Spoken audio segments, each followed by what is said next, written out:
Direito de Trânsito, com Ronaldo César. Aos ouvintes da Difusora FM e para as pessoas que estão aqui na página do Direito do Trânsito no Facebook, venho cumprimentá-los e pedir aos ouvintes da Difusora, mais uma vez, licença para adentrar aos seus lares. A Difusora FM apresenta Direito de Trânsito. Direito de Trânsito, com Ronaldo César.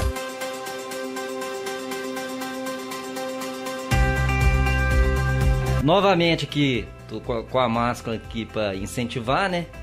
Como eu já havia dito. E nós estamos aqui separados, não tem contato físico.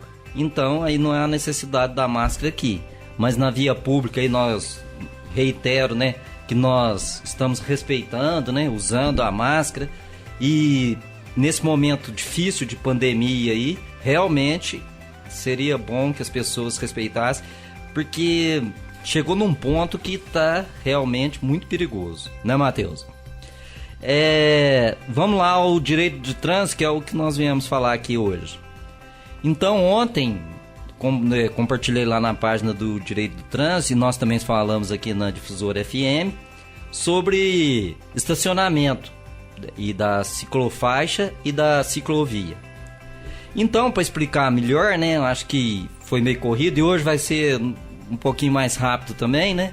Porque depois aqui temos a reportagem aqui sobre condução, transporte de animais em veículos e a entrevista que nós fizemos com a protetora de animais, Cris Teixeira, que vai ser colocada aqui posteriormente.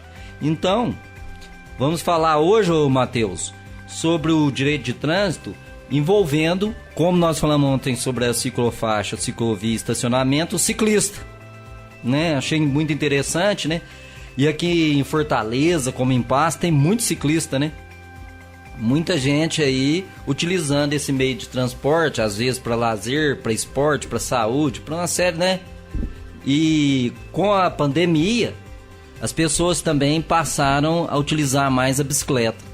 O que não é ruim, é muito bom, né? Pensando na saúde e tudo mais.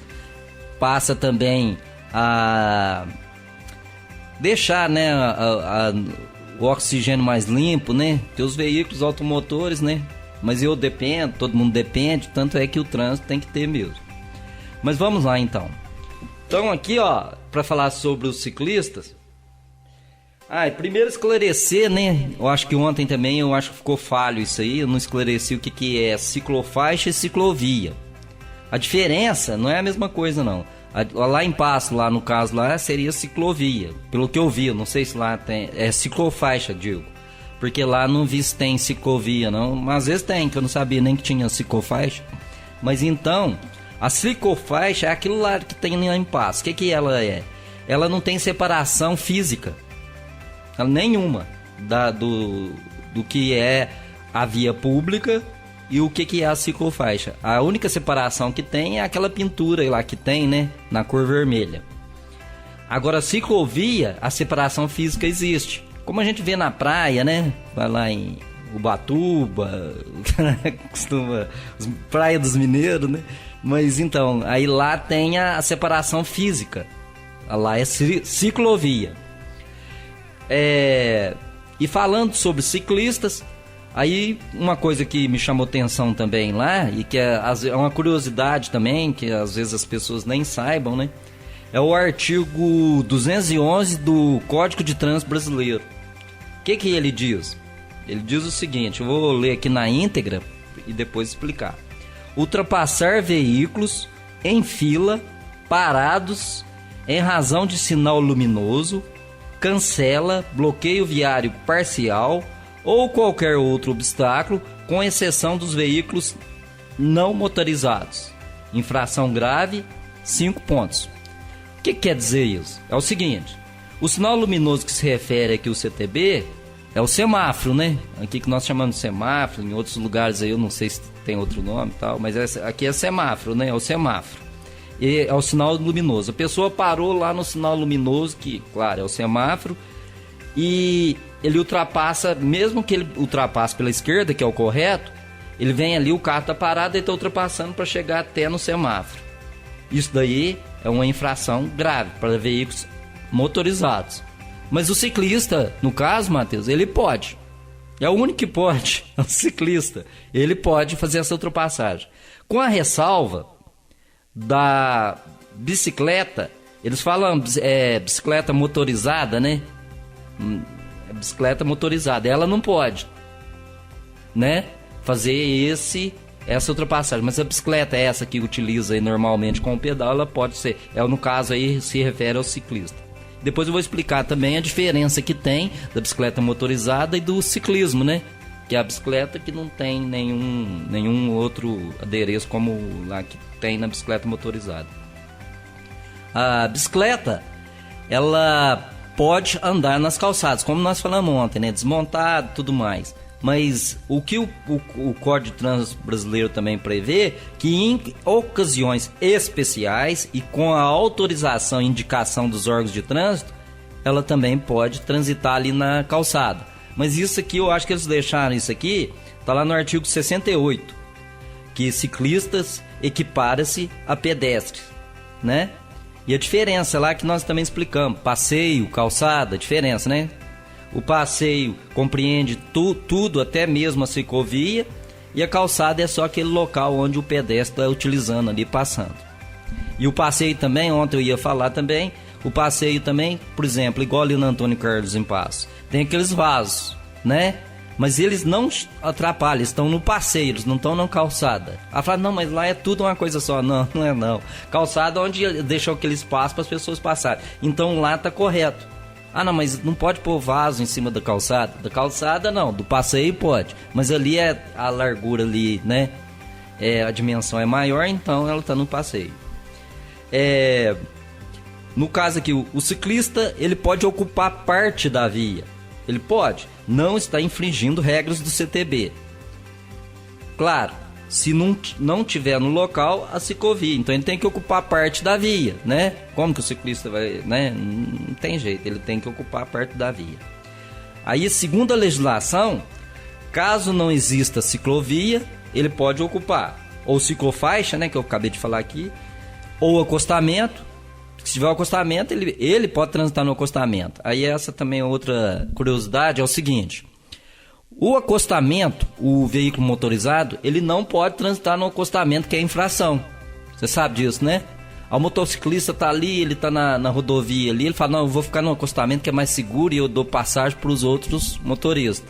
É infração de trânsito, ele não pode transitar ali. Às vezes, esporadicamente, ele pode sair ali para o acostamento, para uma ultrapassagem, caso seja necessário, alguma coisa. Por quê? O acostamento ele não foi feito para isso, não foi feito para trânsito. O acostamento foi feito se der um defeito no carro, tiver que parar o carro para sair, né? Não atrapalhar o trânsito. Mas ele não foi feito para trânsito. Aí o motociclista, muitas vezes, né, a gente vê aí nos vídeos e tal, assim, pessoalmente, assim, eu nunca vi não. Aqui na nossa região aqui as pessoas são muito educadas, eu nunca vi não. Mas vejo assim, né, nos vídeos aí, as pessoas, o motociclista transita no acostamento e faz ultrapassagem de outro veículo no acostamento. E fica pior ainda, né? E é infração, é um tanto de infração. Mas nesse caso aqui, só o ciclista pode transitar lá. O ciclista pode no acostamento. Tanto é que está previsto no código. O ciclista sem capacete. Vamos lá ao quiz com o Matheus. Ô Matheus, vamos fazer a pergunta, né? Você também não leu, não tem, assim, não leu aqui a lei de trânsito aqui, então é bom que aí eu te pego de surpresa. Aqui é o seguinte, o ciclista, esse ciclista que às vezes está até na pista aí, transitando aí com a bicicleta, se ele não tiver com o capacete lá de segurança, ele está infringindo a lei de trânsito? Ou algum artigo, alguma norma? Olha, sinceramente, dessa vez você me pegou, que eu sou da época de monareta, sabe? Hoje a gente vê bicicletas aí, ciclistas, estão mais equipados do que o próprio motoqueiro em si, né? Então, dessa vez, eu acho que eu não vou arriscar, não. Vou aguardar a resposta. Então vamos lá, então. É o seguinte: o uso não é obrigatório do capacete. Se tiver sem capacete lá, mas é recomendado, porque o capacete protege, né? A cabeça é frágil, né? Tanto é que nós podemos ver aí vários acidentes, né? que a cabeça ali, se for atingido, né, vai machucar a pessoa e vai causar danos permanentes, né? Então a cabeça é frágil. Então, ô ciclista, você tá lá na pista, na cidade eu não digo, né? Mas na cidade também, né? Tá se protegendo. Mas principalmente na rodovia, use o capacete para sua segurança, para sua família, né? Te ver de volta para casa, você vai sair para um passeio, uma coisa tão boa. Então, olha, uma coisa tão legal, os ciclistas, eles às vezes levam filho, esposa. Eu vi isso aí, achei mal barato, achei muito legal, né? Porque família, né, ali junto, passeando, praticando um esporte, mas usa o capacete sim, a joelheira, a cotoveleira, mas não é recomendado, como a joelheira, a cotoveleira, mas não é obrigatório. Não, vai parar ali e vai falar que eu tenho que colocar o capacete? Não. Vamos lá. O artigo 105, inciso 6 do CTB, fala do que é obrigatório na bicicleta. Agora sim, né? Mas é obrigatório só lá na rodovia? Não tem essa separação. Lá na rodovia é obrigatório, aqui na cidade não é obrigatório, né? Não tem isso não. É obrigatório em todo lugar. Só que, como eu já havia dito, não existe uma padronização de normas para coibir ou para chamar atenção sobre isso, né? Por isso que às vezes o agente de trânsito ou policial, ele não chama atenção, porque não existe uma norma ali regulamentadora, entendeu? Para o Código de Trânsito vê expresso, mas não existe, né? Vai multar o pedestre, isso aí é complicado, né? Não existe uma regulamentação disso. Então, o que é obrigatório na bicicleta? Campainha. Campainha seria tipo, campainha que né? É buzina, né? Não é uma buzina, né? Campainha mesmo, né? Faz aquele barulhinho tipo de telefone, não é? Campainha. Sinalização noturna, dianteira e traseira, é obrigatório. Mas se eu estiver pedalando de dia, é obrigatório. Mas e se eu estiver na cidade?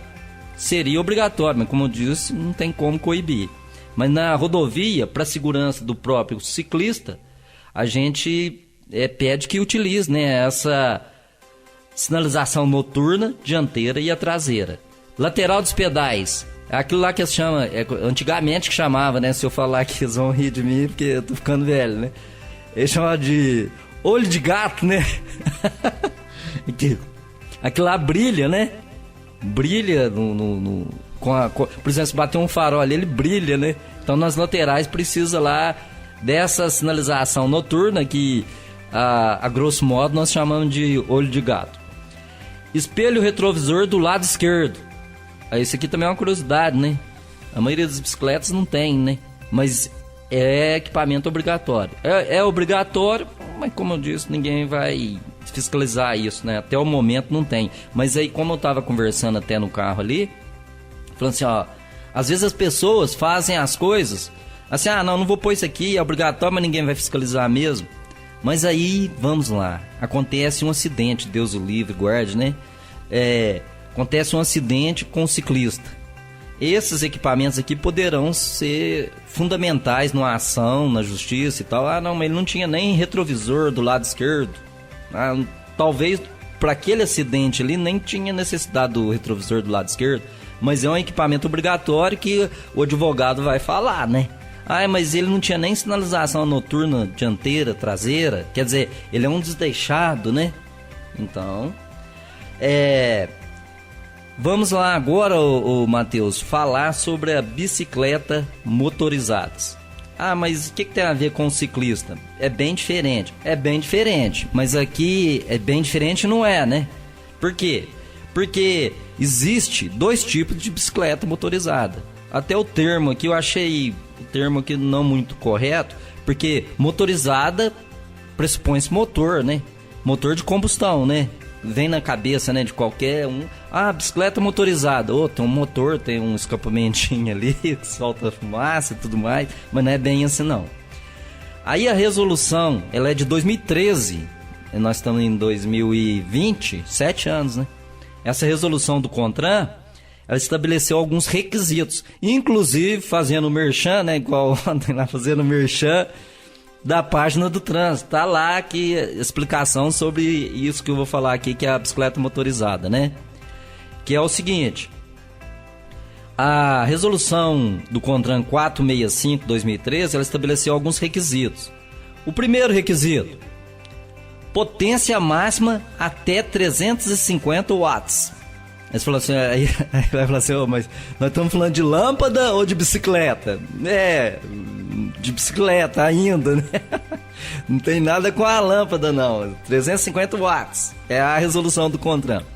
Aí eu vou falar por que é o watts. Velocidade máxima de 25 km hora. Ué, 25 km hora as bicicletas estão correndo, né? Ué, 25 eu achei até muito pra uma bicicleta motorizada, aí passa voando, né? Se bem que uma vez teve uma corrida, lembrando aqui uma curiosidade, deixa eu ver o tempo, né? Lembrando uma curiosidade, chegou um corredor profissional lá no Glória, e tinha uma corrida lá, sabe? E nós tava lá policiando. Aí chegou o cara, a perna do cara era quase do meu tamanho. Aí, exagerando um pouquinho. Aí o cara chegou lá e esse cara era profissional. Não sei se ia ganhar uma moto, o que ia ganhar. Ganhava alguma coisa de muito bom lá. Aí esse cara lá, eu falei, vai ganhar esse cara. E o cara chegou com o tipo de atleta, o cara grandão, corre pra caramba. Eu falei, vai ganhar. Os outros, né? Alguns iam só participar. E alguns atletas de passo. Como na época tinha o Lécio. O Lécio, você conheceu de passo? Nossa, mãe, corria. Era um cavalo correndo assim, tá doido. O Lécio, ele fez prova pra polícia, na minha época. Aí nós fomos fazer o teste físico. Aí o pessoal, acompanha o Lécio. Eu falei, gozador, acompanha o Lécio. Como que eu vou acompanhar o Lécio, né? Se ele corre pra caramba. Mas, voltando aqui, a potência, né? Que eu falei 350 watts. E o funcionamento do motor somente... o motor ele pode somente quando ele se iniciar a propulsão dele, quando pedalar, né? Deixar aqui em cima aqui. Somente quando pedalar. Por quê? Porque a propulsão dos outros tipos de motores, aquele motor a gasolina, álcool, parece que tem uma alavanquinha assim que puxa, tipo tipo aquelas maquininhas de cortar lá, Então ele liga daquele jeito. Tem uns motores que tem na bicicleta motorizada. Eu esqueci o nome daquilo lá. Igual ligar a motosserra. Puxa a cordinha. Então por que estabeleceu aqui que tem que ser... Ele tem que ser ao pedalar a propulsão? Tem um motivo. Nós já vou falar à frente aqui, ó. Não dispor de acelerador. Não pode ter acelerador. O cara para a bicicleta motorizada. Não, isso eu acho que não acontece, não. Ficar ali, que eles chamam lá, acelerando a bicicleta motorizada, bicho, aí pegou pesado. Indicador de velocidade. Tem que ter um indicador lá. Aí o cara pega, põe pode até 25, aí põe indicador 50. Tá pedindo, né? Mas aí, uso obrigatório de capacete. A bicicleta motorizada é obrigatória. Tá certo, porque a outra é recomendada, né? Isso, a bicicleta comum aí que a gente, né, chama aí de pedal, ela é recomendada, não é obrigatória. Na motorizada, mas tem uma explicação. Por quê? Porque ela anda até 25 km por hora, né? Se for olhar por esse lado. E outra coisa, aí vem aqui, ó, né? Se não atender os requisitos do CONTRAN do 1 ao 4, é equiparado a ciclomotor. Por quê? Porque tudo aqui que veio aqui do 1 ao 4, ó, potência máxima de... Agora vamos lá a explicação, de 350 watts. Essa potência máxima de 350 watts já presume, é bicicleta elétrica. Tá? Tem a ver com eletricidade aí. O watts vai ser gasolina, algo. Velocidade máxima de 25 km, eu achei que ficou meio forte. Funcionamento do motor somente quando o condutor pedalar, porque não pode ser aquela, igual você falou aí, né, da motosserra, né? Que não pode ser aquilo lá, porque aquilo lá é gasolina. Então, se pedalar vai ser elétrico mesmo, para eletricidade pegar, você tem que fazer o contato lá, né? Eu não sou eletricista, mas tem que fazer. Não dispor de acelerador, porque a bicicleta elétrica não precisa de acelerador, ué. Você tá ali, ela vai só naquela velocidade, né? E indicador de velocidade tem a ver com os 25 km. E agora que tô já encerrando aqui, Matheus, se tiver, ó, se tiver o motor combustão interna de álcool ou gasolina é equiparado a ciclomotor, né? Aí nesse caso aqui, equiparado a ciclomotor, carece lá de toda a documentação e tudo como um ciclomotor, a CNH, tudo mais. Até o Neto lá da Autoescola União, propaganda de novo. Aí falou o seguinte, falou que é a ACC, né? Nesses casos aqui do ciclomotor. Quando ela é dessa... Aquelas motinhas lá, o pessoal fala cinquentinha. Aquela precisa de habilitação. É o mesmo procedimento de conduzir uma moto normal. A cinquentinha que você me fala é a mobilete? Na minha época era uma mobilete, agora hoje ela tá mais bonita um pouquinho. Ah, entendi. Não, mas aquela lá, ela não ela não é a categoria A, não. Aquela ele falou sobre isso, é a ACC. Por que é a ACC? Porque ela não vai até 50 cilindradas, ela é 49 cilindradas. Eu não sei por que eles não arredondam para 50, é só 49. Na minha época tinha um mito que não se arredondava para 50, porque diziam que a habilitação era a partir de 50. Era.